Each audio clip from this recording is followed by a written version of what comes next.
എല്ലാ വിദ്യാർത്ഥികൾക്കും പുതിയൊരു വീഡിയോയിലേക്ക് സ്വാഗതം. ഈ വർഷത്തെ കേരള എഞ്ചിനീയറിംഗ് ഫാർമസി പ്രവേശന പരീക്ഷ നടന്നുകൊണ്ടിരിക്കുകയാണ്. അപ്പോൾ വിദ്യാർത്ഥികൾക്ക് ഈ ഒരു ജൂൺ 5 മുതൽ ജൂൺ 9 വരെയാണ് എഞ്ചിനീയറിംഗ് ആൻഡ് ഫാർമസി പരീക്ഷ നടക്കുന്നത്. അതുപോലെ ഫാർമസി ഓൺലി ഉള്ള വിദ്യാർത്ഥികൾക്ക്, അതായത് ഫാർമസി മാത്രം പരീക്ഷ എഴുതുന്ന വിദ്യാർത്ഥികൾക്ക് ജൂൺ 10 ഈ ഒരു പരീക്ഷ നടക്കുന്നത്. അപ്പോൾ വിദ്യാർത്ഥികൾ അഡ്മിറ്റ് കാർഡ് നോക്കിയിട്ട് കറക്റ്റ് ടൈമിൽ പോയിട്ട് ഈ ഒരു എക്സാം എഴുതാനായിട്ട് ശ്രദ്ധിക്കുക. അപ്പോൾ വിദ്യാർത്ഥികളിൽ പലരും ചോദിക്കുന്ന കാര്യമാണ് ഈ ഒരു കീം എക്സാമിനേഷൻ്റെ എലിജിബിലിറ്റി എന്താണ് എന്നുള്ളത്. അതായത് കീം പരീക്ഷയിൽ നിങ്ങൾക്ക് യോഗ്യത നേടണം എന്നുണ്ടെങ്കിൽ വിദ്യാർത്ഥികൾക്ക് അതിൻ്റെ എലിജിബിലിറ്റി എന്താണ് എന്നുള്ളത്. അപ്പോൾ ഈ ഒരു കീമിൻ്റെ നിങ്ങൾക്ക് എഞ്ചിനീയറിങ്ങിൻ്റെ പേപ്പറിൽ നിങ്ങൾ എലിജിബിൾ ആവണം എന്നുണ്ടെങ്കിൽ, അതായത് എഞ്ചിനീയറിങ്ങിൻ്റെ ആ ഒരു പേപ്പറിൽ നിങ്ങൾ എലിജിബിൾ ആവണം, അതായത് എഞ്ചിനീയറിംഗ് പരീക്ഷയിൽ നിങ്ങൾ എലിജിബിൾ ആവണം എന്നുണ്ടെങ്കിൽ നിങ്ങൾ ഈ ഒരു ഫിസിക്സ്, അതുപോലെ തന്നെ കെമിസ്ട്രി, അതുപോലെ തന്നെ മാത്സ്, ഈ ഒരു രീതിയിൽ ഫിസിക്സിൻ്റെ 45 ക്വസ്റ്റ്യനും അതുപോലെ തന്നെ കെമിസ്ട്രിയുടെ 30 ക്വസ്റ്റ്യനും മാത്സിൻ്റെ 75 ക്വസ്റ്റ്യനുമാണ് ഉണ്ടാവുക. അപ്പോൾ ഇങ്ങനെ ടോട്ടൽ ഈ ഒരു ക്വസ്റ്റ്യനിൽ നിന്നും നിങ്ങൾക്ക് ഏതെങ്കിലും ഒരു ക്വസ്റ്റ്യൻ, അതായത് ഏതെങ്കിലും ഒരു വിഭാഗത്തിൽ നിന്നുള്ള ഏതെങ്കിലും ഒരു ക്വസ്റ്റ്യൻ അറ്റൻഡ് ചെയ്ത ഒരു വിദ്യാർത്ഥി ആ ഒരു പരീക്ഷ ക്വാളിഫൈ ആവുന്നതാണ്. ഫാർമസിയുടെ ആ ഒരു എക്സാം, അത് ഫാർമസി എക്സാം എന്ന് പറയുമ്പോൾ നിങ്ങൾ എഞ്ചിനീയറിംഗ് പരീക്ഷ എന്ന വിദ്യാർത്ഥികളുടെ ഫിസിക്സ് കെമിസ്ട്രി മാർക്കാണ് ഈ ഒരു ഫാർമസി ക്വാളിഫൈ ആകാനായിട്ട് എടുക്കുക. അപ്പോൾ ഈ ഒരു ഫിസിക്സ് കെമിസ്ട്രി എന്നിവയുടെ ഫിസിക്സിൻ്റെ 45ഉം കെമിസ്ട്രിയുടെ 30 ക്വസ്റ്റ്യനും ഇതിൽ നിന്നും നിങ്ങൾ ഏതെങ്കിലും ഒരു ക്വസ്റ്റ്യൻ അറ്റൻഡ് ചെയ്യുകയാണെങ്കിൽ ആ ഒരു പരീക്ഷ, അതായത് ഫാർമസി പരീക്ഷ നിങ്ങൾ ക്വാളിഫൈ ആയി എന്നുള്ളത് പറയാം. ഇനി വിദ്യാർത്ഥികൾ ശ്രദ്ധിക്കേണ്ട പ്രധാനപ്പെട്ട കാര്യം, ഈ ഒരു ക്വാളിഫൈ ആയതുകൊണ്ട് മാത്രം പ്രത്യേകിച്ച് ഗുണമുണ്ടോ എന്നുള്ളതാണ്. പ്രത്യേകിച്ച് അതുകൊണ്ട് മാത്രം ഗുണമില്ല. കാരണം നിങ്ങളെക്കൊണ്ട് എത്രത്തോളം മാർക്ക് സ്കോർ ചെയ്യാൻ സാധിക്കും അതനുസരിച്ച് കൊണ്ടാണ് നിങ്ങൾക്ക് അഡ്മിഷൻ ലഭിക്കുന്നത്. അപ്പോൾ നമുക്ക് ആ ഒരു അഡ്മിഷൻ ലഭിക്കാൻ, അല്ലെങ്കിൽ റാങ്ക് ലിസ്റ്റ് തയ്യാറാകുമ്പോൾ നിങ്ങളെ അതിൽ പരിഗണിക്കപ്പെടണം എന്നുണ്ടെങ്കിൽ വിദ്യാർത്ഥികൾ എത്ര മാർക്ക് നേടണം എന്നുള്ളതാണ് അടുത്തതായിട്ട് പറയാൻ പോകുന്നത്.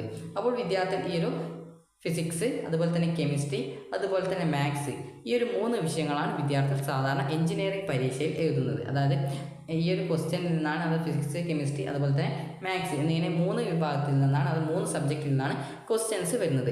അപ്പോൾ ഈ ഒരു ക്വസ്റ്റ്യൻസ് വരുന്ന സമയത്ത് വിദ്യാർത്ഥികൾക്ക് ഇതിൽ ഏത് വിഷയം നിങ്ങൾ അറ്റൻഡ് ചെയ്താലും ഈ ഒരു എക്സാം ക്വാളിഫൈ ആയി, അതായത് ഏത് വിഷയത്തിൽ നിന്നുള്ള ക്വസ്റ്റ്യൻ അറ്റൻഡ് ചെയ്താലും നിങ്ങൾ എക്സാം ക്വാളിഫൈ ആയി എന്നുള്ളത് പറയാം. പക്ഷെങ്കിൽ റാങ്ക് ലിസ്റ്റിൽ നിങ്ങളുടെ പേര് വരണം, അല്ലെങ്കിൽ റാങ്ക് ലിസ്റ്റ് തയ്യാറാകുമ്പോൾ എഞ്ചിനീയറിംഗ് റാങ്ക് ലിസ്റ്റിൽ നിങ്ങളെ പരിഗണിക്കപ്പെടണം എന്നുണ്ടെങ്കിൽ വിദ്യാർത്ഥികൾ ഈ ഒരു ഫിസിക്സ് കെമിസ്ട്രി മാത്സ് എന്നിവയുടെ ഈ ഒരു പരീക്ഷയിൽ നിങ്ങൾ നേരത്തെ പറഞ്ഞതുപോലെ തന്നെ 45 ഫിസിക്സ്, കെമിസ്ട്രിയുടേത് 30, അതുപോലെ മാത്സിൻ്റേത് 75, ടോട്ടൽ 150 ക്വസ്റ്റ്യൻ ഉണ്ടാവുക.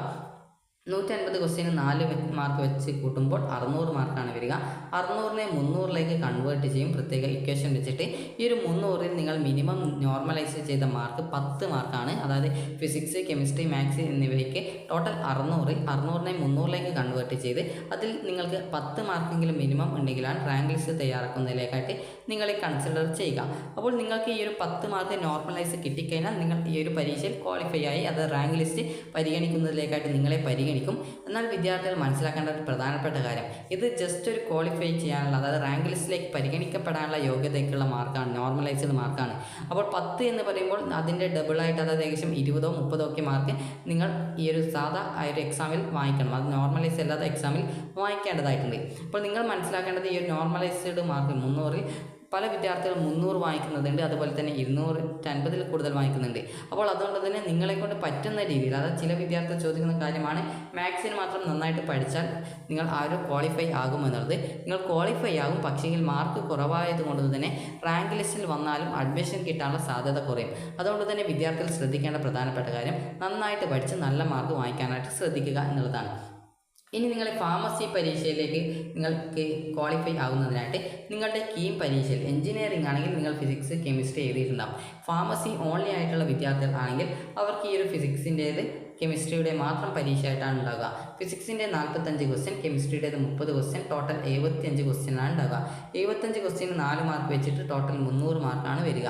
അപ്പോൾ ഈ ഒരു 300ൽ നിങ്ങൾക്ക്, അതായത് 300നെ വിവിധ ഇക്വേഷൻ വെച്ചിട്ട്, അതായത് വീണ്ടും അതിനെ കാൽക്കുലേറ്റ് ചെയ്യും, കാൽക്കുലേറ്റ് ചെയ്ത് വീണ്ടും അതിനെ 300ലേക്ക് മാറ്റും. അപ്പോൾ മാറ്റിയിട്ട് അതിൽ നോർമലൈസ് ചെയ്ത ശേഷം അതിൽ നിങ്ങൾക്ക് മിനിമം നോർമലൈസ്ഡ് മാർക്ക് 10 കിട്ടിയാലാണ് നിങ്ങൾ ആ ഒരു ഫാർമസി പരീക്ഷ പാസ്സാകുന്നത്. അതായത് പാസ്സാകുന്നതല്ല, നിങ്ങളെ ഈ ഒരു ഫാർമസിയുടെ റാങ്ക് ലിസ്റ്റ് തയ്യാറാക്കുന്നതിലേക്കായിട്ട് പരിഗണിക്കുന്നത്. അപ്പോൾ ഈ ഒരു ഫാർമസിയുടെ റാങ്ക് ലിസ്റ്റ് തയ്യാറാക്കുമ്പോൾ നിങ്ങൾക്ക് ഈ ഒരു 10 മാർക്ക് കിട്ടിക്കഴിഞ്ഞാൽ നിങ്ങൾ ആ ഒരു റാങ്ക് ലിസ്റ്റിൽ ഉൾപ്പെടും. പക്ഷെങ്കിൽ നിങ്ങൾ ശ്രദ്ധിക്കേണ്ടത് ഈ ഒരു 10 മാർക്ക് മാത്രം നിങ്ങൾ വാങ്ങിച്ചു കഴിഞ്ഞാൽ പ്രത്യേകിച്ച് വല്ല ഗുണവും ഉണ്ടോ എന്നുള്ളത്. കാരണം പ്രത്യേകിച്ച് ഒരു ഗുണവും ഉണ്ടാവില്ല. കാരണം നിങ്ങൾക്ക് ജസ്റ്റ് ക്വാളിഫൈ ആവാം എന്നുള്ളത് മാത്രമാണ്. സാധാരണ അപേക്ഷിക്കുന്ന എല്ലാ വിദ്യാർത്ഥികളും 300 മാർക്കിൽ ഏകദേശം ഒരു 250 എബോ അല്ലെങ്കിൽ 200 എബോ ഒക്കെ മാർക്ക് വാങ്ങിക്കുന്ന വിദ്യാർത്ഥികളായിരിക്കും.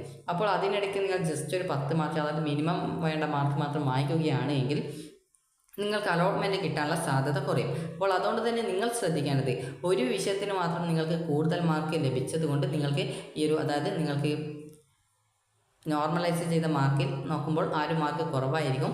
അപ്പോൾ അതുകൊണ്ട് തന്നെ നിങ്ങൾ ശ്രദ്ധിക്കേണ്ടത് എല്ലാ വിഷയങ്ങളും, അതായത് ആദ്യം നിങ്ങൾക്ക് അറിയുന്ന എല്ലാ ക്വസ്റ്റ്യനും ആൻസർ ചെയ്ത ശേഷം അറിയാത്ത ക്വസ്റ്റ്യനും നിങ്ങൾക്ക് അറിയുന്ന ആൻസേഴ്സ് ഉണ്ടെങ്കിൽ അത് എഴുതുക.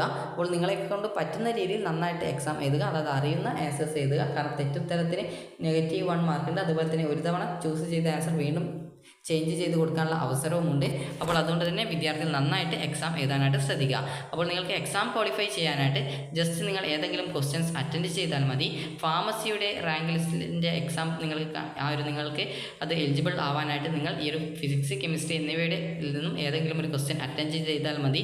അത് കറക്റ്റ് ആണെന്ന് എന്ന് തന്നെയില്ല. പക്ഷെങ്കിൽ അതുപോലെ തന്നെ ഈ ഒരു എഞ്ചിനീയറിംഗ് ആണെങ്കിൽ ഫിസിക്സ്, കെമിസ്ട്രി, മാത്സ് എന്നിവയിൽ ഏതെങ്കിലും ക്വസ്റ്റ്യൻസ് നിങ്ങൾ അറ്റൻഡ് ചെയ്താൽ മതിയാകും. പക്ഷെങ്കിൽ നിങ്ങൾ ശ്രദ്ധിക്കേണ്ടത് റാങ്ക് ലിസ്റ്റ് തയ്യാറാക്കുന്നതിലേക്കായിട്ട് നിങ്ങളെ പരിഗണിക്കപ്പെടണം എന്നുണ്ടെങ്കിൽ normalised 10 mark physics, chemistry, maths എന്നിവയിൽ ടോട്ടൽ എഞ്ചിനീയറിംഗിന് വേണ്ടിയിട്ടും ഫിസിക്സ്, കെമിസ്ട്രി എന്നിവയ്ക്ക് മാത്രം ഫാർമസിയുടെ ആ റാങ്ക് ലിസ്റ്റ് തയ്യാറാക്കുന്നതിലേക്കായിട്ടും നിങ്ങൾക്ക് മിനിമം നോർമലൈസ് ചെയ്ത 10 മാർക്ക് ആവശ്യമാണ്. അപ്പോൾ 10 മാർക്ക് കിട്ടണമെങ്കിൽ അതിൻ്റെ ഡബിൾ മാർക്ക് നിങ്ങൾ വാങ്ങിക്കേണ്ടതായിട്ട് വരുന്നതാണ്. അപ്പോൾ അതുകൊണ്ട് തന്നെ വിദ്യാർത്ഥികൾ ശ്രദ്ധിക്കുക, ഈ ഒരു മിനിമം 10 മാർക്ക് അല്ലെങ്കിൽ ഏതെങ്കിലും ഒരു വിഷയത്തിന് കൂടുതൽ മാർക്ക് വാങ്ങിച്ചാൽ മതിയോ എന്ന് ചോദിക്കുന്ന വിദ്യാർത്ഥികളുടെ നിങ്ങൾ ശ്രദ്ധിക്കേണ്ടത് നിങ്ങളെക്കൊണ്ട് പറ്റുന്ന വിഷയം ആദ്യം ആ ഒരു ക്വസ്റ്റ്യൻ അറ്റൻഡ് ചെയ്ത് അറിയാവുന്ന എല്ലാ ആൻസേഴ്സും കറക്റ്റായിട്ട് സെലക്ട് ചെയ്യുക. അതിനുശേഷം അറിയാത്ത ക്വസ്റ്റ്യൻസ് അറ്റൻഡ് ചെയ്യുക. അപ്പോൾ നിങ്ങൾ ശ്രദ്ധിക്കേണ്ട പ്രധാനപ്പെട്ട കാര്യം മാക്സിമം മാർക്കിൽ നിന്നും നിങ്ങളൊരു 3/4%, അതായത് ഉദാഹരണത്തിന് 600 മാർക്കിൽ ഒരു 500 അല്ലെങ്കിൽ 450 വാങ്ങാൻ നോക്കുക. അതുപോലെ തന്നെ ഈ ഒരു ഫാർമസിയുടെ മാത്രം നോക്കുന്ന സമയത്ത് ഫിസിക്സ്, കെമിസ്ട്രി എന്നിവയിൽ നിങ്ങൾ മിനിമം ഒരു 200 എബോ അല്ലെങ്കിൽ 250 എബോ മാർക്ക് വാങ്ങിക്കാനായിട്ട് ശ്രദ്ധിക്കുക.